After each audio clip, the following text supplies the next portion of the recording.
નમસ્કાર ખેડૂત મિત્રો, આજના આ વિડીયોમાં કપાસના ભાવ અંગે મોટા સમાચાર અને ફેબ્રુઆરી અને માર્ચ મહિનામાં કપાસના ભાવ કેવા રહેશે તે તમામ માહિતી વિશે આજના આ વિડીયોમાં વાત કરીશું। વિડીયોમાં આગળ વધતા પહેલા જો તમે અમારી ચેનલમાં નવા છો તો ચેનલને સબસ્ક્રાઇબ જરૂર કરજો, જેથી અમારા આવનારા તમામ વિડીયોની માહિતી તમારા સુધી મળતી રહે। તો ચાલો શરૂ કરીએ આજનો આ વિડીયો। કપાસ બજારની વેપારી સિઝન દર વર્ષે ઓક્ટોબર મહિનાથી શરૂ થાય છે।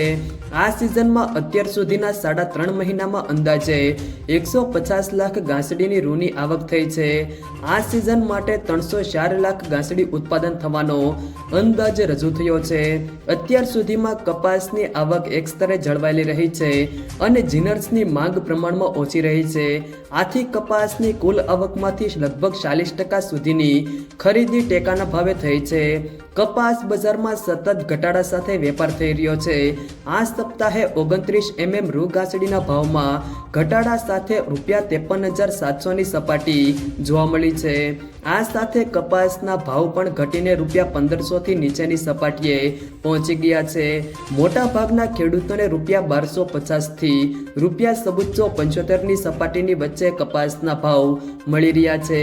વૈશ્વિક સ્તરે ન્યુયોર્ક કોટન વાયદામાં 69 સુધી ટકેલું જોવા મળી રહ્યું છે।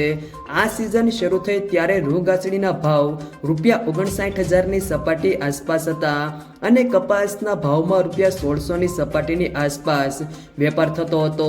આ બાદ કપાસ બજારમાં સતત ઘટાડા સાથે વેપાર થઈ રહ્યો છે। સિઝન શરૂ થઈ ત્યારે વૈશ્વિક સ્તરે ન્યુયોર્ક કોટન વાયદામાં જે ભાવ હતા તેની સરખામણીએ હાલ કોઈ મોટો ઘટાડો થયો નથી। જો કે આપણા સ્થાનિક સ્તરે રૂ બજારમાં મોટો ઘટાડો જોવા મળ્યો છે। ટેકાના ભાવની ખરીદી સામે પણ ખેડૂતો અસંતોષ વ્યક્ત કરી રહ્યા છે। જો મિત્રો વિડીયો પસંદ આવ્યો હોય તો વિડીયોને લાઈક કરો, તમારા મિત્રો સાથે શેર કરો અને જો તમે અમારી ચેનલમાં નવા છો તો ચેનલને સબસ્ક્રાઇબ જરૂર કરજો, જેથી અમારા આવનારા તમામ વિડીયોની માહિતી તમારા સુધી મળતી રહે।